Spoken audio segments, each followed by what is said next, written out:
Indus River in modern-day Pakistan. It was around this river valley where the oldest Indian civilization was formed. Through archaeological records, we know that they traded with the world's oldest cities in Sumeria. There, they witnessed the world's oldest metropolises, where a labyrinth of busy, cramped, winding streets filled the city in a chaotic fashion. They bore witness to merchants tracking their wares in the oldest of written languages, fantastic marketplaces. They saw the amazing benefits of the wheel in transportation, construction, and warfare. Fantastic temples, skilled metalworkers, and mighty kings. When they returned home from the long trek, one thing we know definitely made an impression on them. The place stank. Sewage ran open onto the streets, and sanitation was severely lacking by their standards. Then, something spectacular happened. They became history's first great master plumbers. Using the power of the Indus River, they created covered sewers, indoor wells in every home, private restrooms, and with millions of identical bricks, they created spacious homes on a grid-like pattern with large ventilated granaries in every city. Then the population skyrocketed, and in an area larger than Mesopotamia or ancient Egypt, their civilization flourished. With more than 2,000 cities and towns, the Indus Valley civilization became the most populous on Earth. Their merchant fleets created a massive trade network along the Persian Gulf Coast to Mesopotamia, Arabia, and back. They would develop their own intricate and unique written language, which has never been deciphered, and bears no similarity to any other known written language. The names of their kings, gods, wars, great triumphs and failures, and even their great cities' names have faded away. Around 1500 BC, a series of unfortunate events began that would doom this civilization. First, the climate. Many of the tributaries of the Indus River, which their cities depended on, drastically changed course, flooding some cities and turning others into derelict husks that slowly were covered by the sands of time. And if surviving the weather was not enough, then came the Aryans. They too had suffered from climatic change. Their river valley homes around what is today Turkmenistan had dried up, and they were seeking greener pastures for their large herds of cattle and horses.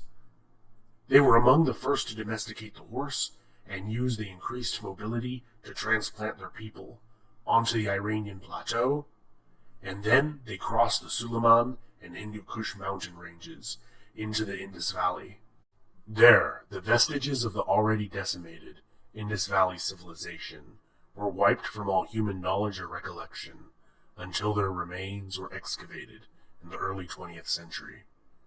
The Aryans founded several kingdoms along the Ganges River.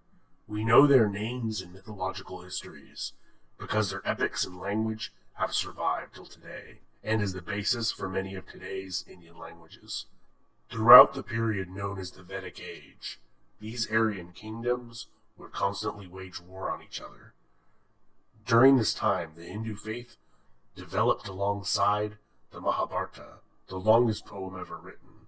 Some have compared this work to the impact of the Bible, Quran, and the epics of Homer.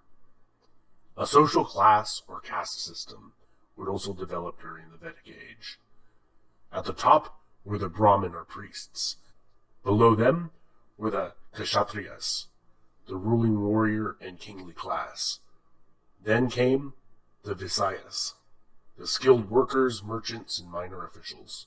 The Sudras were the lowest class and consisted of unskilled workers. People were expected to eat with and marry within their own caste.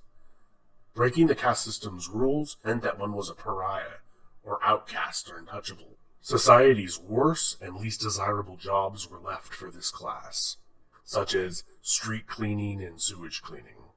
In 518 BC, the Persian Achaemenid Empire's armies would cross the Hindu Kush mountains, as their Aryan cousins had done 1,000 years before, and subjugated the myriad of principalities that dotted the western Indus Valley.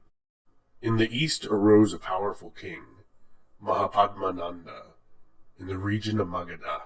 He was a son of a king, but he was considered of low birth because of his mother, who was of the Sudras caste.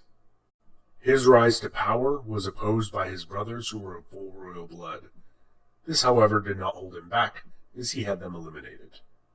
Mahapadmananda would subjugate kingdom after kingdom, creating a true empire in his own name. He amassed a gigantic army of over 200,000 men, thousands of elephants, and chariots. After Mahapadmananda's death, his son would succeed him to the throne. It was during his reign that Alexander of Macedon conquered the Achaemenid Persian Empire, crossed the Hindu Kush, defeated their vassals and hostile kingdoms in the region. These two empires, however, would not last. Alexander would die young, and the Nanda Empire would soon be overthrown by Chandragupta.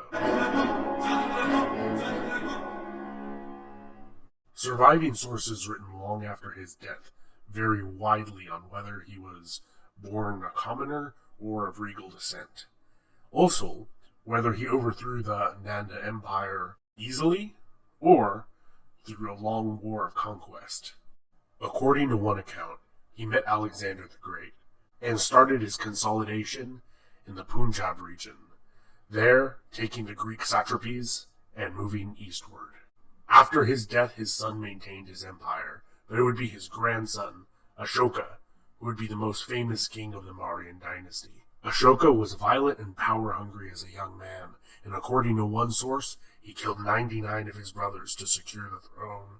He would expand his empire east into what is today Myanmar, and west to the borders of modern-day Iran and into Afghanistan. He would expand into the south, and in the 8th year of his reign, he would wage war on the small but powerful state of Kalinga. Their large army would not be enough to defend their kingdom, and in a short war, over 100,000 would die on both sides. And then, something strange happened.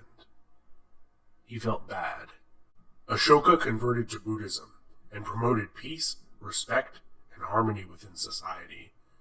He erected pillars stating his vision for a different type of society all over his kingdom. He ruled out the rest of his 36-year reign in peace and prosperity. However, only 50 years after his death, his empire would fragment into violent chaos once again.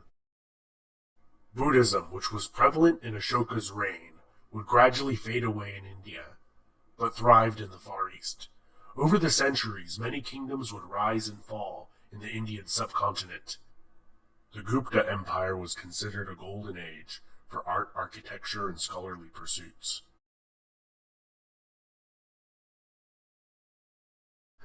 But none would come close to Ashoka's, until the Mughal Empire. These invaders from the north were descendants of the Mongols. They would propagate Islam in India and rule there for almost 300 years. During the reign of Akbar the Great, he tripled the size and wealth of the Mughal Empire. He was a vicious conqueror, but a just ruler. He would abolish the jizya, the infidel tax on non-Muslims, and elevated non-Muslims to high civil and military positions throughout his kingdom. He built libraries and schools across his realm for both Muslims and Hindus. The Ibadat Khana was a magnificent building that he erected as a meeting house for religious scholars from different religious groups to conduct discussions and peaceful debates on religious beliefs. There could be found Muslims, Hindus, Jains, Christians, and Buddhists discussing the finer points of human existence. After Akbar's death, the Mughal Empire would continue to expand. However, over the generations, the empire gradually became less tolerant, and the empire was weakened by tension between the majority Hindu population and the Muslim ruling class. Also, the increased complacency and corruption that the ruling class became accustomed to after so many years of prosperity made them vulnerable. This was a situation that the Dutch, Portuguese, French, and English all sought to exploit. The British East India Company, with their vast private armies, eventually winning out, taking control of southern India first, and then gradually extending their influence over the whole subcontinent through extortion, bribery, and military engagements. The Mughal Empire was finally brought to an end in the Indian Rebellion of 1857. This was an insurrection against the British East India Company that functioned as a sovereign power on behalf of the British Crown. Someone had the not-so-bright idea to issue ammunition that had been wrapped in pig's fat to the company's troops. This offended both Hindus and Muslims alike, and led to a series of unfortunate events that ended in a defeated rebellion and over 800,000 dead. After the rebellion, Britain would directly rule India. In World War I, over 1 million Indian troops would fight the German Empire overseas. In World War II, the British took volunteers, and by 1945 had raised 2.5 million men, the largest all-volunteer force in history. After the war, in 1947, India obtained its independence from Great Britain by an act of parliament. The two regions with the highest density Islamic populations were partitioned off, forming West and East Pakistan. In the months that followed the partition, approximately 15 million people migrated from their ancestral homelands to the nation whose majority shared their same religion. The chaotic mass migration saw ever-escalating and retaliatory acts of violence committed against Hindus and Muslims alike, and a series of tragic massacres. Over 1 million people would die during this period of resettlement.